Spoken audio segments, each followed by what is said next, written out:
प्रकृति के कुछ डिजाइन मतलब इतने कमाल के होते हैं कि यकीन ही नहीं होता। आज हम एक ऐसे ही मास्टरपीस की कहानी में गोता लगाएंगे, उल्लू। हाँ, वही उल्लू।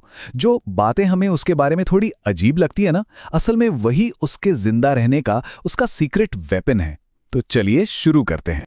अरे हम सब ने वो वीडियोस तो देखे ही हैं, है ना, जहां उल्लू अपना सिर ऐसे पूरा का पूरा घुमा लेता है और उसे देखकर हमेशा दिमाग में एक ही सवाल आता है, भाई ये करता कैसे है? तो देखिए, ये कोई जादू टोना नहीं है, ये है प्योर साइंस और इवोल्यूशन का एक बेमिसाल नमूना। तो ज्यादातर लोग क्या सोचते हैं कि उल्लू अपना सिर 180 डिग्री घुमाता है, मतलब एक सीधी लाइन में। लेकिन सच इससे कहीं ज्यादा चौंकाने वाला है। असलियत यह है कि एक उल्लू अपनी गर्दन को 270 डिग्री तक घुमा सकता है। 270 डिग्री, सोचिए, ये तो लगभग पूरा चक्कर ही हो गया। तो चलिए इस घुमावदार सच की तह तक चलते हैं। ये जो कमाल की काबिलियत है ना, ये कोई मैजिक नहीं है, ये लाखों सालों के इवोल्यूशन और प्योर बायोलॉजी का नतीजा है। 270 डिग्री। एक मिनट रुककर जरा इस नंबर के बारे में सोचिए तो। एक पूरे सर्कल का 3/4 हिस्सा अगर हम इंसानों में से कोई भी ये करने की कोशिश करे तो नतीजा बहुत ही खतरनाक, जानलेवा हो सकता है। तो फिर सबसे बड़ा सवाल तो यही उठता है कि इतना ज्यादा सिर घुमाने पर उल्लू बेहोश क्यों नहीं हो जाता? अरे भाई, गर्दन की नसें दब जानी चाहिए, दिमाग तक खून की सप्लाई बंद हो जानी चाहिए, राइट? इसका जवाब छिपा है उल्लू की गर्दन की शानदार इंजीनियरिंग में। ये कुदरत का एक ऐसा मास्टरपीस है जिसे खास तौर पर बस इसी प्रॉब्लम को सॉल्व करने के लिए डिजाइन किया गया है। देखिए, उल्लू के पास ना एक तरह का बायोलॉजिकल बैकअप सिस्टम है। पहली चीज, उसके पास एक्स्ट्रा ब्लड वेसल्स यानी खून की नसें होती हैं जो एक पूरा नेटवर्क बनाती हैं। दूसरी चीज, उसके पास खून को स्टोर करने के लिए स्पेशल चेम्बर्स होते हैं। और सबसे जरूरी बात, उसकी गर्दन की हड्डियों में धमनियों यानी आर्टरीज के लिए ज्यादा जगह होती है। तो होता क्या है, जब वो अपना सिर घुमाता है तो खून का बहाव रुकता नहीं, बल्कि दूसरे रास्तों से दिमाग तक लगातार पहुंचता रहता है। कमाल है ना? ठीक है, तो अब हम ये तो समझ गए कि ये होता कैसे है, पर सवाल ये है कि इसकी जरूरत क्यों पड़ी? मतलब उल्लू ने रात की जिंदगी को ही क्यों चुना? जवाब बहुत सिंपल है, कंपटीशन।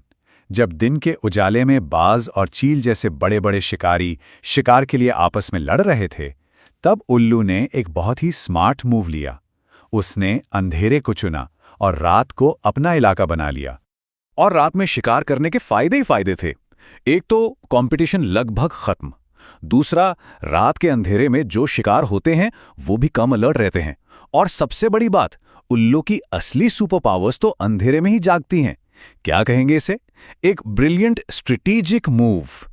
और जब बात सुपर पावर्स की हो ही रही है, तो उल्लू के पास ऐसी दो जबरदस्त शक्तियां हैं जो उसे रात का बेताज बादशाह बनाती हैं। वो हैं उसकी आंखें और उसके कान। लेकिन यहीं पर एक और हैरान करने वाली बात सामने आती है। अपनी इतनी तेज नजर के बावजूद उल्लू में एक बहुत बड़ी कमजोरी भी है। वो अपनी आंखों को जरा सा भी नहीं हिला सकता। जी हां, उसकी आंखें सॉकेट में पूरी तरह से फिक्स होती हैं। और ऐसा क्यों है? क्योंकि उल्लू की आंखें हमारी तरह गोल नहीं होती, बल्कि ट्यूब जैसी होती हैं, ट्यूब के आकार की।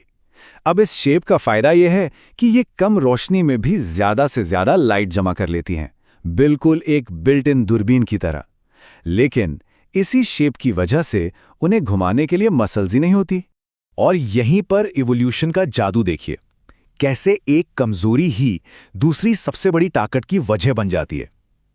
क्योंकि उल्लू अपनी आंखें नहीं हिला सकता था, इसीलिए उसे अपना पूरा का पूरा सिर घुमाना पड़ा। और बस यही वजह है कि उसकी गर्दन 270 डिग्री घूमने के लिए इवॉल्व हुई। एक प्रॉब्लम का कितना शानदार सॉल्यूशन है ये। चलिए अब आते हैं दूसरी सुपर पावर पर, उसकी सुनने की शक्ति। उल्लू सिर्फ आवाज नहीं सुनता, वो आवाज की एकदम सटीक लोकेशन सुनता है। इसे एक तरह का ऑडियो जीपीएस समझ लीजिए। ये कमाल होता है उसके असिमेट्रिकल कानों की वजह से।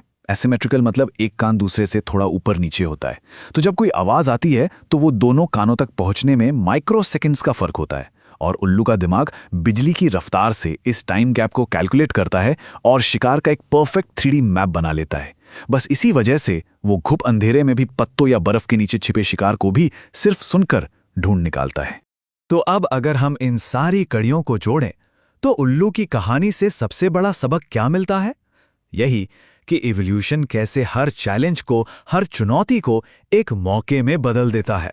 ये एक लाइन है जो उल्लू के पूरे वजूद का सार है। अच्छा, आंखें नहीं हिल सकती, कोई बात नहीं, हम गर्दन ही 270 डिग्री घुमा देंगे। दिन में बहुत कंपटीशन है, कोई दिक्कत नहीं, हम रात को ही अपना राज बना लेंगे। हर वो चीज जो एक कमजोरी लग रही थी, उसे एक अविश्वसनीय ताकत में बदल दिया गया। तो अगली बार जब भी कोई उल्लू दिन में शांत बैठा दिखे, तो ये मत सोचिएगा कि वो आलसी है या सुस्त है। वो सुस्त नहीं है, वो चार्ज हो रहा है, बिल्कुल एक स्नाइपर की तरह, जो घात लगाकर सही शॉट का इंतजार करता है, अपनी सारी एनर्जी रात के शिकार के लिए बचाकर रखता है। तो कुल मिलाकर उल्लू सिर्फ एक पक्षी नहीं है, ये इवोल्यूशन, अडैप्टेशन और सर्वाइवल की कला का एक जीता जागता सबूत है। ये सच में कुदरत का एक डिजाइन मावल है, और ये हमें सोचने पर मजबूर कर देता है ना, कि हमारे चारों ओर प्रकृति के ऐसे और कितने ही जीनियस डिजाइन छिपे होंगे जिन्हें शायद हम अभी तक समझ भी नहीं पाए हैं।